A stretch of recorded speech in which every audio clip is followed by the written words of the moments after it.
Tak pozrieme sa na to trošku detailnejšie na túto skladbičku.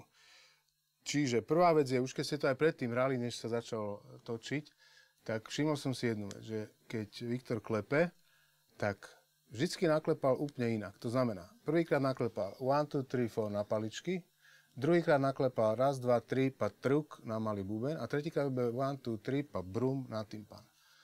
Už tam je problém v tom, že ak to je skladba, ktorá má nejak vyzerať a má mať hlavu a petu, tak tá kapela, keď má mať niečo naozaj nacvičené, musí 100% vedieť, ako tá skladba začína. Na to, aby sme mohli v tom riffe začať robiť všetky kudrlinky, ozdoby, prírazy, a kadečo, môžeme to tam robiť, ale najprv ho musíme mať dobre vymakaný v tej čistej podobe, to znamená bez akýchkoľvek prírazov, aby sme vedeli tú frázu všetci, ktorí ju hráme, aby sme vedeli 100%. To znamená, kde je dlhá, krátka, kedy sa odsadzuje, kedy sa nasadzuje a tak.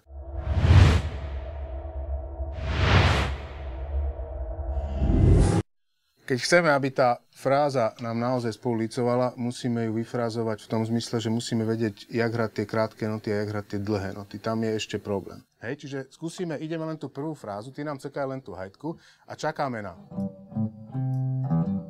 tom bujopaki, kagike a tu urobíme akcent na tom Ečku. Čiže akcent máme na G, aby sme boli teda jazzová skupina pakky, kagike. Kagiki, tam je akcent, nie. Kagiki, kagiki. Hej? Rozumieme si? Skúsime. No. Klepni.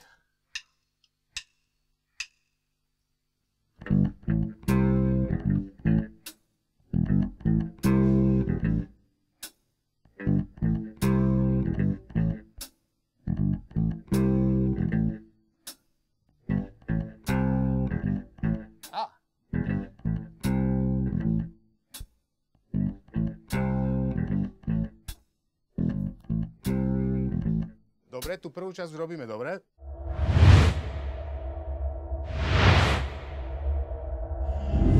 Tak, poďme si ešte tú frázičku prečistiť, pozrieme sa aj na bubny, ale najprv veľmi pekne to hráte, teraz treba mysleť len na dve veci. Prvá vec je, vždycky posledné noty, ktoré sú krátke, už sa ti daria, ale treba ich vždycky urobiť krátke.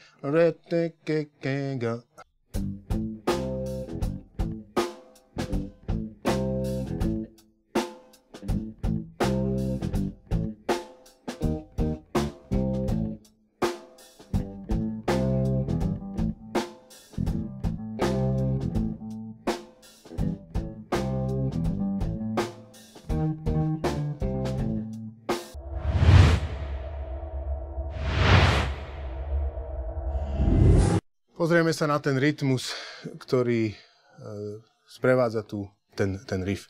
Čiže zahraj ten rytmus, ktorý tam hráš.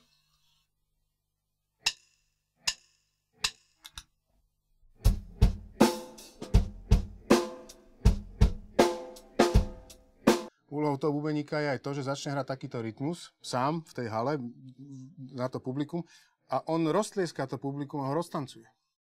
Na to treba vždy mysleť. Všetky tie rytmy treba hrať tak, aby človek si uvedomil, roztancujem ja týmto publikum, roztlieskam ja týmto publikum. Hej? Lebo ako náhle je to trochu vachrlaté, už to nemá ten dopad.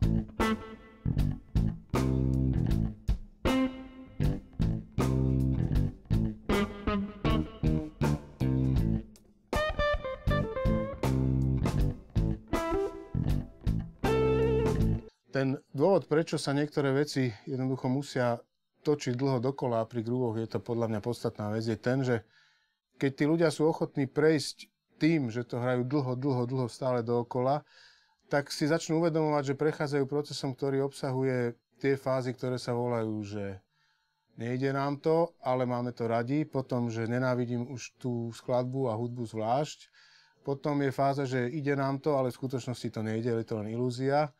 A potom je fáza, že už to ide, síce nevieme ako, ale chvíľu to išlo a tak ďalej. Jednoducho tie fázy toho nekonečného opakovania akejsi veci sú rôzne, treba ich sledovať a treba o nich vedieť Ale keď sa prejde všetkými tými úskaliami, tak je veľká šanca, že veci začnú fungovať a objaví sa, dajme tomu, istý kľúč na to, ako tie veci riešiť.